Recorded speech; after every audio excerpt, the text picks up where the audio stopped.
Hello students, welcome to North East PSC. North East PSC में आप सभी का स्वागत है। मैं गौरव सर आपके लिए लेकर आया हूं अरुणाचल टाइम्स का आपका daily newspaper analysis of today, that is 30 जुलाई 2026।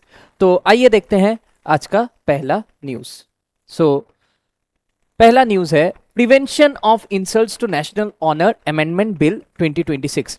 तो ये आपका GS paper 2 Indian constitution polity and governance point of view से जरूरी है। अब देखिए, ये जो है ये अमेंडमेंट बिल है, यानी कि ये बिल ऑलरेडी आपका मतलब ये जो है ये कानून को अमेंड किया जा रहा है।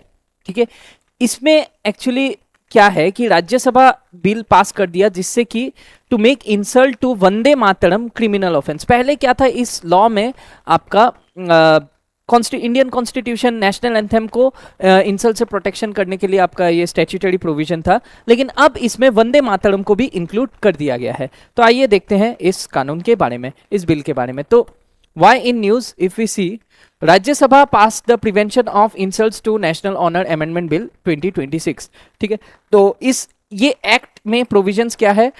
इस एक्ट में प्रोविजंस ये है कि अगर कोई डिसरेस्पेक्ट करता है या इंसल्ट करता है हमारे नेशनल सॉन्ग वंदे मातरम को, तो उसे कॉग्निजेबल और नॉन बेलेबल क्रिमिनल ऑफेंस माना जाएगा। ठीक है, cognizable and non bailable criminal offence, यानी कि अगर कोई ऐसा क्राइम करता है, मतलब वंदे मातरम को या हमारे नेशनल सॉन्ग को अगर इंसल्ट करता है या डिसरेस्पेक्ट करता है, तो that would be a non bailable offence, उसमें बेल नहीं मिलेगा। And it would be punishable with up to 3 years of imprisonment, 3 साल की कारावास सजा होगी। ठीक है, तो इस बिल के अकॉर्डिंग। दूसरा इसमें की हाईलाइट्स हम देखते हैं, जैसा कि मैंने आपको ऑलरेडी बोला कि ये जो है ये कानून जो है ये नेशनल सॉन्ग वंदे मातरम को इक्वल लीगल फुटिंग में लाएगा with the national flag, national anthem. ठीक है, नेशनल फ्लैग और नेशनल एंथम को ऑलरेडी ये लॉ प्रोटेक्ट करता था, अब इसमें वंदे मातरम भी आ चुका है। Regarding the statutory protection against desecration और इंसल्ट, डिसिक्रेशन और इंसल्ट या डिसरेस्पेक्ट और इंसल्ट को लेके आपका पहले से ही ऑलरेडी नेशनल फ्लैग और नेशनल एंथम इस कानून में था, अब इसमें वंदे मातरम भी इंक्लूड हो चुका है। सो पेरेंट एक्ट जो था, the original prevention of insults to national honour act 1971, ये आपका पहला कानून था जो जो ऑलरेडी नेशनल फ्लैग और नेशनल एंथम को प्रोटेक्ट करता था। अब इसमें अमेंडमेंट लाके वंदे मातरम को भी इंक्लूड कर दिया गया है। तो यहाँ पे यही चीज दिया हुआ है कि ओरिजिनल जो प्रिवेंशन ऑफ ओरिजिनल जो एक्ट था, original prevention of insults to national honours act 1971, इसमें इनिशियली ये इसको प्रोटेक्ट करता था किसको? सिर्फ नेशनल फ्लैग को, कॉन्स्टिट्यूशन ऑफ इंडिया को और नेशनल एंथम को। और अभी इस कानून को रिसेंटली अमेंड करके आपका वंदे मातरम को इंक्लूड कर दिया गया। तो वंदे मातरम के बारे में थोड़ा देखते हैं। It was composed in Sanskrit by Bankim Chandra Chattopadhyay. हम पॉलिटी में भी पढ़ते हैं कि Vande Mataram as a national song was composed by Bankim Chandra Chattopadhyay. Actually ये नोवेल लिखे थे आनंद मठ, आनंद मठ में से हमने कुछ स्टैंजास आपके नेशनल सॉन्ग में इंक्लूड किए हैं and it is named as Vande Mataram. Okay, so in the 1870s and later included in his famous 1882 novel Anand Math. तो इनके जो नोवेल है आनंद मठ, उसी में इंक्लूड किया, मतलब लिखा हुआ था आपका वंदे मातरम। ठीक है, तो इस डिस्कशन के बेसिस पे आइए एक प्रीलिम्स प्रैक्टिस क्वेश्चन देखते हैं। देखिए, एक स्टूडेंट आपका कमेंट किए थे कि आपका रिक्वेस्ट कर रहे थे कि आप लोग को क्वेश्चंस की आवश्यकता है, तो हम क्वेश्चंस भी इंक्लूड कर रहे हैं। आज से हर रोज आपका ये प्रीलिम्स प्रैक्टिस या मेंस प्रैक्टिस क्वेश्चन भी हम इंक्लूड करेंगे। एंड वन मोर थिंग कि स्टूडेंट्स, आपको ये क्वेश्चन अटेम्प्ट करना है और आप कमेंट कीजिए।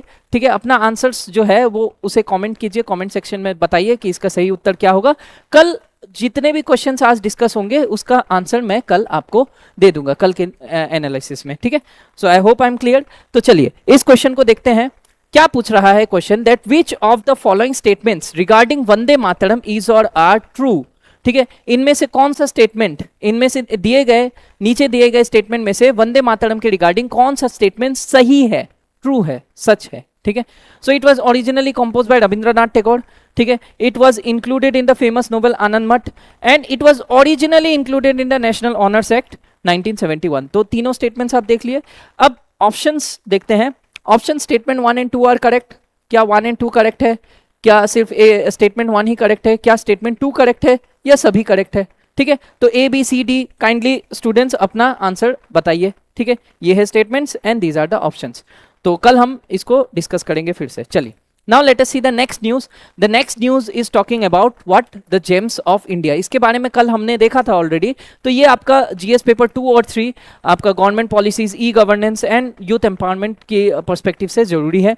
एंड आप ई गवर्नेंस को लेके इसका एग्जाम्पल मेंस में भी लिख सकते हैं. ठीक है, तो district level gems of India challenge, ठीक है, जो नेशनल क्रिएटर इनिशिएटिव, ये ऑफिशियली लॉन्च किया गया है in Tezu Lohit district and Yingkiong upper Siang district of Arunachal. ठीक है, तो जेम्स ऑफ इंडिया चैलेंज क्या है? ये gems of India challenge we have already seen, ये क्रिएटर्स और कंटेंट क्रिएटर्स को एनकरेज करने के लिए है. ये एक इनिशिएटिव है gems of India challenge by जो कि ministry of information and broadcasting द्वारा लाया गया है for identifying, nurturing and promoting grass root digital creators. जो ग्रास रूट लेवल पे जो डिजिटल क्रिएटर्स है लोकल लेवल पे, उनको एनकरेज करने के लिए इनिशिएटिव लाया गया है. इसमें जो फोकस क्या है कि ये चैलेंज एनकरेज करता है क्रिएटर्स को कि आप ऑथेंटिक एंगेजिंग 1 से 3 मिनट के ओरिजिनल वीडियोस बनाएं. ठीक है, और वो वीडियो में क्या हाईलाइट होना चाहिए? आपके जगह की कल्चर, आपके जो लोकल एरिया के जो कल्चर है. ठीक है, दूसरा बोल रहा है आपका हेरिटेज. ठीक है, हेरिटेज, धरोहर, टूरिज्म पोटेंशियल, ट्रेडिशन, हिस्ट्री, या फिर कोई डिस्टिंक्टिव अचीवमेंट आपके रेस्पेक्टिव डिस्ट्रिक्ट से कोई अगर अचीवमेंट है तो उसको भी हाईलाइट करते हुए वो वीडियो बनाएं. और वो वीडियो बनाने के बाद आपको कहाँ से अपलोड करना है? ये माई वेव्स. ठीक है, माई वेव्स प्लेटफॉर्म है. The initiative is built upon a my waves, a citizen creator platform functioning under the waves OTT. तो ये वेव्स OTT के अंतर्गत ये माई वेव्स प्लेटफॉर्म काम करता है. इसी पे citizen as a creator can upload their videos and which enable citizens to create. आप बना सकते हैं, इस प्लेटफॉर्म की मदद से वीडियो बना सकते हैं, अपलोड कर सकते हैं और शोकेस कर सकते हैं अपना ओरिजिनल कंटेंट. एंड अगर आपका वीडियो सही में बहुत ऑथेंटिक और अच्छा है तो रिवॉर्ड भी किया जाएगा. रिवॉर्ड दिया जाएगा by the government. It provides up to 20 district को 20 डिस्ट्रिक्ट लेवल अवार्ड्स देते हैं ऑफ 50,000 ईच. तो 50,000 रुपए हर एक डिस्ट्रिक्ट को दिया जाएगा. अगर वन सिलेक्टेड क्रिएटर, उसमें से सारे क्रिएटर्स में से एक अगर क्रिएटर सिलेक्ट किया गया है हर एक डिस्ट्रिक्ट से, तो वो कॉम्पीट करेंगे स्टेट लेवल अवार्ड के लिए जो कि 2 लाख रुपए का होगा. तो this challenge would be like a stage wise competition. पहले आपका डिस्ट्रिक्ट लेवल पे सिलेक्शन होगा, फिर स्टेट लेवल के लिए कॉम्पीट किया जाएगा, कॉम्पीट करेंगे वो क्रिएटर्स, 2 लाख रुपए इनाम रहेगा. एंड स्टेट लेवल विनर्स को सब्सिक्वेंटली वो लोग नेशनल लेवल, अगर स्टेट लेवल के विनर्स स्टेट लेवल में जो भी जीतते हैं वो नेशनल लेवल के लिए कॉम्पीट करेंगे with a prize money of ₹5 lakh. तो बहुत ही अच्छा तरीका है आपका डिजिटल कंटेंट क्रिएटर्स को प्रमोट करने के लिए. एंड सेकेंडली, ये जेन जी जनरेशन जो आपका सोशल मीडिया में काफ़ी एक्टिव है, तो उनके लिए भी एक बेहतरीन इनिशिएटिव है. तो आइए देखते हैं अगला news. So I hope I'm clear till here. Now let us see North East Child Rights Commission meet in Tawang. तो north eastern states child right commission का एक बैठक होने वाली है आपका तवांग में. तो देखते हैं. State commission for protection of child rights, ठीक है, SCPCRs, सारे नॉर्थ ईस्टर्न स्टेट से कहाँ पे 2 दिन का आपका रीजनल कन्वेंशन करेंगे. कहाँ पे? तवांग में, तवांग अरुणाचल में, 31 जुलाई से लेके अगस्त 1 2026. ठीक है, 2 दिन का, जिसमें क्या एड्रेस किया जाएगा? जो चाइल्ड राइट्स इश्यूज है, जो बच्चों के अधिकारों के जो बहुत अलग अलग इश्यूज है, जैसे चाइल्ड ट्रैफिकिंग हो गया, आपका सेक्सुअल अब्यूज हो गया, साइबर सेफ्टी हो गया, ऑनलाइन बुलिंग हो गया. तो कई सारे आपके इश्यूज जो बच्चे फेस करते हैं, चाहे गर्ल चाइल्ड हो, चाहे मेल हो या फीमेल हो. सो इन सारे मुद्दों को डिस्कस किया जाएगा, डेलिबरेट किया जाएगा. तो कोर एजेंडा क्या है इस मीटिंग का? ठीक है, कि deliberations, if we see deliberations by experts and activist. ठीक है, फोकस करेंगे क्रिटिकल वल्नरेबिलिटीज में कि बच्चे कौन किस तरह की समस्याओं से गुजर रहे हैं, कैसे वल्नरेबल है. इसमें चाइल्ड ट्रैफिकिंग डिस्कशन में इंक्लूड किया जाएगा. ठीक है, including child trafficking, school safety, school में कितना सेफ है उस हिसाब से, then cyber safety, online protection और जो prevention of bullying and ragging. तो स्कूल या कॉलेजेस में आपका जो टीनेजर्स हैं उनके साथ बुलिंग ना हो, रैगिंग ना हो, ये सारा चीज़ आपका इंश्योर किया जाएगा, डिस्कस किया जाएगा. और हेल्थ और इंक्लूजन को रिगार्डिंग भी डिस्कशन होगा. तो देखिए, the agenda also prioritises inclusive education. ठीक है। इसमें सिर्फ ऐसा नहीं है कि इश्यूज को ही डिस्कस करेंगे, ठीक है, सॉल्यूशंस प्लस आपका जो रिगार्डिंग वेलफेयर के किस हिसाब से किया जा सकता है बच्चों का, इंक्लूसिव एजुकेशन सभी को शामिल करना है, कि सभी वर्गों के जो लोग हैं, जो आपके जो बच्चे हैं, टीनेजर्स है खासकर, उनको इंक्लूसिव एजुकेशन प्रोवाइड करें, मेंटल हेल्थ आपका ध्यान रख सकते हैं, साइकोलॉजिकल या साइको सोशल सपोर्ट चिल्ड्रन के लिए उस रीजन में, ठीक है, मेनली। और जो दो कानून है, मुख्यतः दो कानून है आपका, जो prevention of sexual harassment at prevention of POCSO act, basically prevention of, यहाँ पे देखते हैं हम लोग, protection of children from sexual offences act, POCSO act, और juvenile justice care and protection act. ये मेनली एक्ट्स के रिगार्डिंग लीगल इंटरवेंशन, जो आपका लीगल लॉज है इसके रिगार्डिंग आपको इसको ध्यान में रखते हुए किया जाएगा। तो देखिए, तो ये हमने ऑलरेडी देखा हेल्थ एंड इंक्लूजन, ठीक है। देन स्टैट्यूटरी इंप्लीमेंटेशन किस तरीके से होगा, मेजर फोकस किया जाएगा डिस्कशन में भी, जिसमें रिव्यू किया जाएगा और स्ट्रेंथन किया जाएगा implementation of 2 major national frameworks. Already ये लॉ एग्जिस्ट करते हैं, ठीक है। तो ये सारे जो कोर एजेंडा है, इसमें सारे प्रॉब्लम्स को डिस्कस करेंगे चाइल्ड इश्यूज के रिगार्डिंग, फिर उनका हेल्थ और इंक्लूजन का ध्यान रखा जाएगा। एंड ये जो दो कानून आप देख सकते हैं, POCSO act and juvenile justice care and protection act, ये दोनों कानून के इम्प्लीमेंटेशन में क्या क्या चीज़ें बाधाएं हैं, कैसे कैसे हम ये दोनों कानून को रिव्यू करेंगे इस मीटिंग में, एंड करने के बाद अलग अलग सोल्यूशंस दिया जाएगा। तो कौन से कानून, दो कानून, protection of children from sexual offences act POCSO act, और juvenile justice care and protection of children act, okay. तो ये दोनों कानून का कितना अच्छी तरीके से इम्प्लीमेंटेशन हुआ है, इस चीज को देखा जाएगा। तो स्ट्रेंथन करेंगे इसका implementation of two major national frameworks, जो दोनों नेशनल लेवल पे एग्जिस्ट करते हैं। पॉस्को के बारे में आपको 3 बातें ध्यान में रखना है।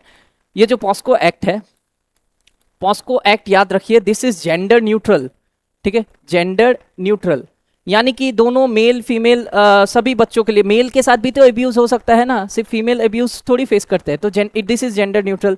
सेकेंडली, मैंडेटरी रिपोर्टिंग का प्रोविजन है, ठीक है। इस एक्ट के अंतर्गत क्या होता है कि मैंडेटरीली कोई भी इंसान अगर किसी आपको आपके आस पड़ोस में किसी बच्चे पे अब्यूज हो रहा है, अगर आपको शक है, तो मैंडेटरीली आपको रिपोर्ट करना होगा, नहीं तो 6 महीने की सजा भी हो सकती है, ठीक है। तो अगर रिपोर्ट नहीं करते हैं, बाद में ये पता लगता है इन्वेस्टिगेशन में, then the person who knew about this thing would can also be punished, ठीक है। मैंडेटरी रिपोर्टिंग का प्रोविजन है, जेंडर न्यूट्रल है, प्लस बहुत सारे प्रोविजंस है, जैसे पॉस्को ई बॉक्स, अगर आप जैसे चाइल्ड फ्रेंडली मेजर्स बहुत सारे लाए गए हैं इस एक्ट के अंतर्गत, we can say child friendly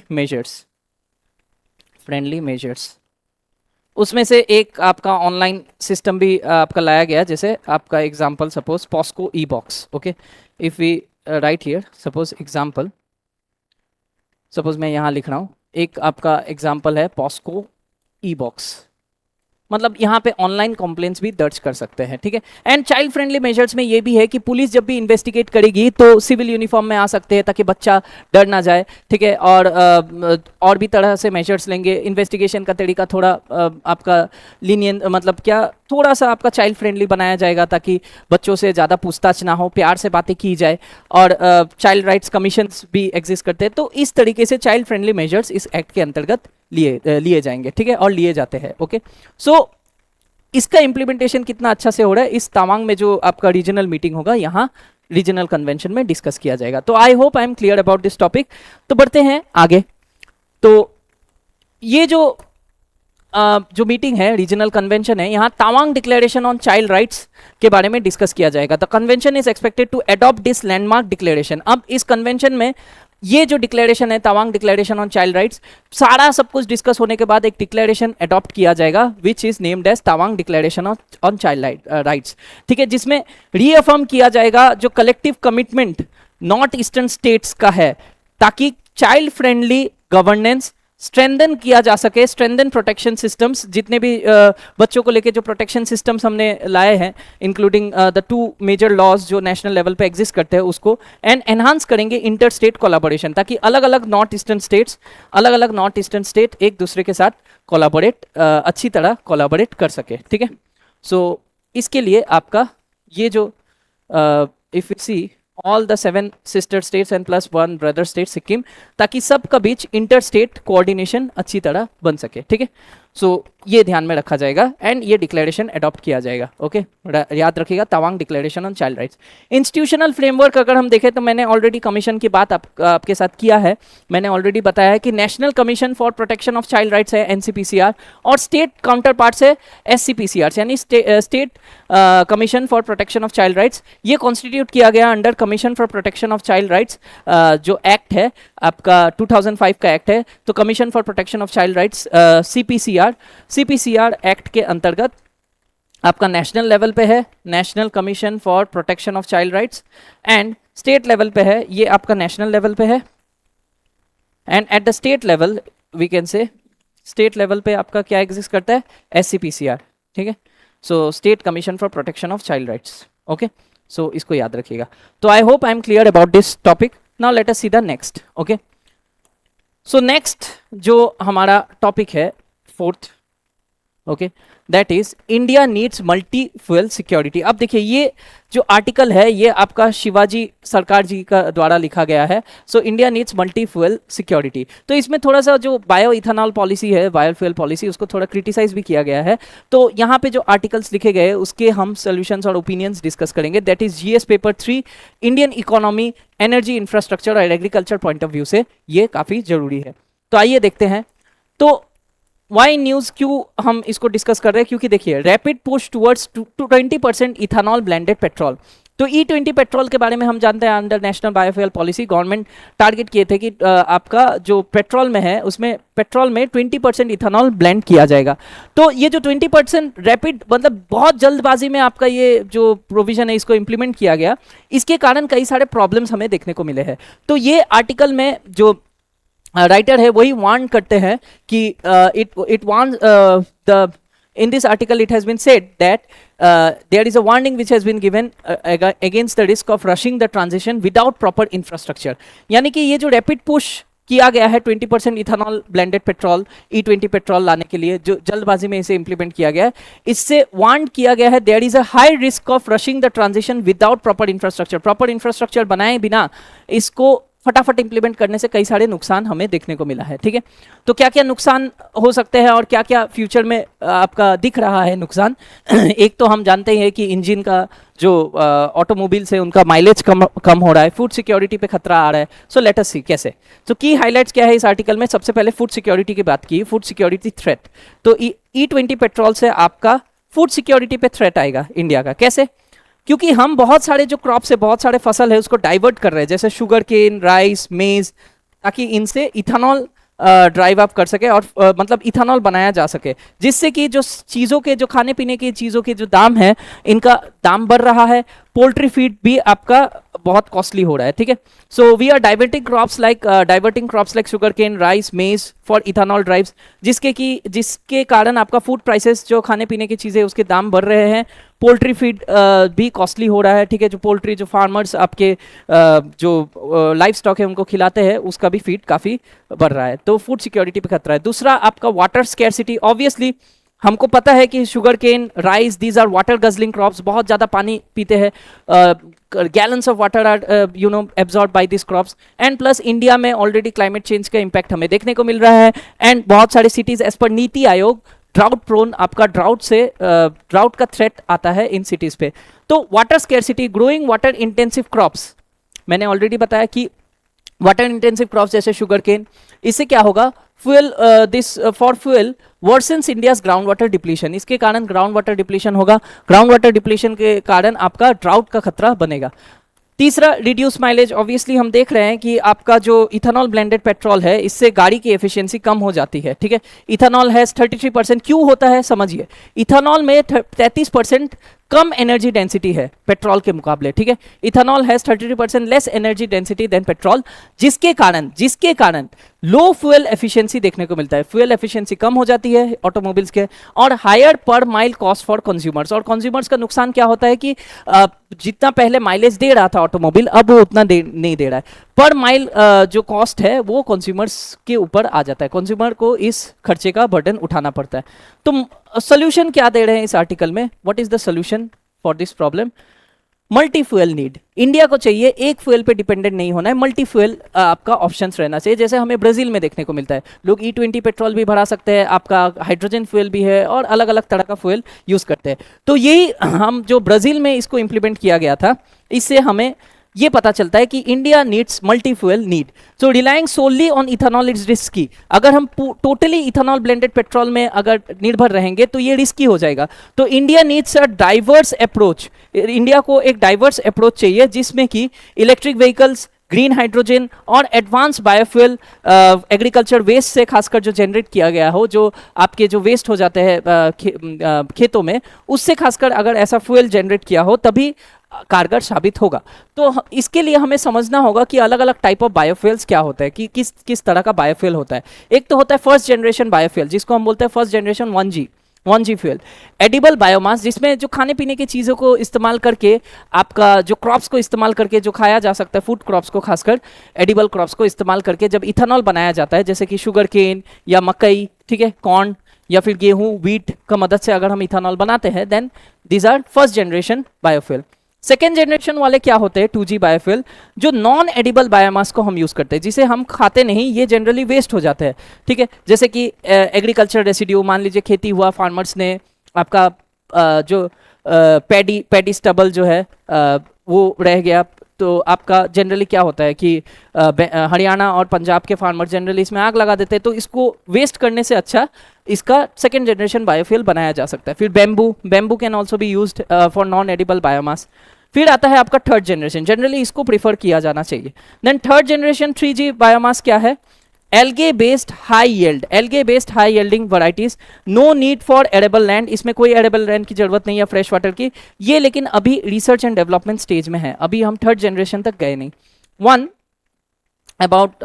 one thing about biofuel is, एक और स्टेज आता है फोर्थ जनरेशन, ठीक है, last stage, fourth generation stage, जिसमें जेनेटिकली मॉडिफाइड क्रॉप्स या ऑर्गेनिजम्स को यूज किया जाता है, genetically modified crops, GM crops या ऑर्गेनिज्म, जो कि स्पेसिफिकली डिजाइंड है हायर कार्बन कैप्चर, ज़्यादा से ज़्यादा कार्बन कैप्चर के लिए स्पेसिफिकली डिजाइन किया जाता है। अब देखिए ये वाला जो है, ये दोनों, ये काफ़ी एक्सपेंसिव है, एंड एक तो ऑलरेडी R&D स्टेज में ही है, ठीक है, ये आपका रिसर्च एंड डेवलपमेंट स्टेज में ही है, एंड फोर्थ वाला जो है ये काफ़ी बढ़िया है, the best is the fourth generation biofuel. लेकिन करेंटली हम फर्स्ट जनरेशन पे ज़्यादा फोकस कर रहे हैं, second generation is should be required, जिसमें एग्रीकल्चर रेसिड्यू, जो पराली, जो हम बोलते हैं ना, पराली, पैडी स्टबल या बैम्बू, ये सब यूज़ करके अगर फ्यूल जनरेट करें तो एग्रीकल्चर वेस्ट भी रिसाइकल हो जाएगा और उससे फ्यूल भी जनरेट होगा। तो एक तीर से दो निशाना, करना ये चाहिए। तो आइए देखते हैं इस क्वेश्चन का हम अटेम्प्ट करते हैं, ठीक है, मतलब इस क्वेश्चन को आप लोग अटेम्प्ट कीजिए, ठीक है, this is prelims practice question from the above discussion. तो देखते हैं क्या पूछ रहा है सवाल, क्या पूछ रहा है, consider the following statements regarding the different generations of biofuel. तो अभी अभी हमने देखा अलग अलग जनरेशन, 4 जनरेशन देखे बायोफ्यूल का, तो उसी से उसके रिगार्डिंग स्टेटमेंट है। पहला स्टेटमेंट पूछ रहा है कि first generation biofuel are produced from edible biomass such as sugar cane, maize and surplus rice, ठीक है, तो फर्स्ट जनरेशन एडिबल बायोमास से प्रोड्यूस होता है। क्या ये सही है गलत है, देखिए। सेकेंड जनरेशन जो बायोफ्यूल है वो जनरली माइक्रो एल्गे से डिराइव्ड होता है, और इसके लिए स्पेशलाइज्ड बायो रिएक्टर चाहिए, जिससे कि आपका एडिबल लैंड का नीड खत्म हो जाए। क्या ये सही है, देखिए। थर्ड स्टेटमेंट बोल रहा है कि फोर्थ जनरेशन 4G बायोफ्यूल जो है ये यूटिलाइज करते हैं जेनेटिकली इंजीनियरिंग क्रॉप्स, साथ ही साथ इसमें कार्बन कैप्चर और स्टोरेज के भी टेक्निक यूज किया जाता है to achieve negative carbon emission, जिससे कि कार्बन एमिशन निगेटिवली हो। तो which of the statements given above is और आर करेक्ट, ठीक है, 1 ओनली, 1 and 3, 2 and 3 या 1, 2 and 3। तो आंसर्स आप लोग कमेंट सेक्शन में बता सकते हैं। तो एक बार मैं फिर से स्टेटमेंट दिखा देता हूँ। फर्स्ट जनरेशन के बारे में ये बोला गया है, सेकंड जनरेशन के बारे में ये है, and third generation fourth generation के बारे में थर्ड स्टेटमेंट में दिया गया है। तो जो भी आपको करेक्ट लगता है काइंडली कमेंट सेक्शन में बताइए। Okay, late us see the next. तो आज का आखिरी जो न्यूज़ है, this is sports news regarding sports. तो हम देख रहे हैं कॉमनवेल्थ गेम्स चल रहा है, तो हिस्टोरिक एथलेटिक्स सिल्वर मेडल जीते हैं कौन, Gulveer Singh won a silver medal in the men's 10,000 metre track event, ठीक है। तो ये पहले भारतीय एथलीट बने हैं जो कि कॉमनवेल्थ गेम्स में मेडल जीते इन दी स्पेसिफिक इवेंट। ये जो स्पेसिफिक इवेंट है 10,000 मीटर ट्रैक इवेंट में मेंस 10,000 मीटर ट्रैक इवेंट में पहले भारतीय जो मेडल जीते कॉमनवेल्थ गेम्स में, that is none other than Gulveer Singh, याद रखिएगा इनका नाम, सिल्वर मेडल जीते हैं। ओके, सो चलिए, सो इसके रिगार्डिंग भी एक तीसरा प्रीलिम्स क्वेश्चन, ठीक है। Consider the following statements regarding Commonwealth games. Commonwealth games से आपका पूछा जा सकता है, ठीक है। तो पहला स्टेटमेंट है the sports event was originally known as British Empire Games, ठीक है। तो आप लोग खुद पता कीजिए क्या इसे ब्रिटिश एम्पायर गेम्स कहते थे। दूसरा, इंडिया जो है होस्ट किए कॉमनवेल्थ गेम्स, ठीक है, पहली बार और एक ही बार ओनली, ठीक है, for the first and the only time, ठीक है। मतलब इंडिया जो है कॉमनवेल्थ गेम्स को होस्ट किए है पहली बार 2010 में, और सिर्फ 2010 में ही किया है, ठीक है। मतलब पहली बार और ओनली टाइम, मतलब आपका India hosted the Commonwealth games for the first and only time in the year 2010। मतलब अब तक कॉमनवेल्थ गेम्स इंडिया एक ही बार होस्ट किया है 2010 में। क्या ये सही है? ठीक है, पहली बार और एक ही बार। ओके, सो क्या ये सही है स्टेटमेंट? देखिए, सो ऑप्शंस क्या क्या है यहाँ पे, विच of the statements given above is और आर करेक्ट। तो ये दो स्टेटमेंट्स को एक बार ध्यान से देख लीजिए, देख लिए। चलिए इसको पढ़ के now try and attempt this question. क्या option A only, option A correct है 1 ओनली, बी करेक्ट है 2 ओनली, बोथ 1 and 2, या नीदर 1 nor 2। तो स्टूडेंट्स काइंडली अटेम्प्ट कीजिए इन क्वेश्चंस को एंड आंसर्स आप कमेंट करके बता सकते हैं। एंड आई होप इस सेशन से आपको बहुत कुछ सीखने को मिला होगा। So thank you so much, मिलते हैं कल के सेशन में। So thank you so much students, thank you for your patience. Revise करते रहिए, अपने हेल्थ का ध्यान रखिए एंड चलिए मिलते हैं। तो जय हिंद, see you in the next session, thank you.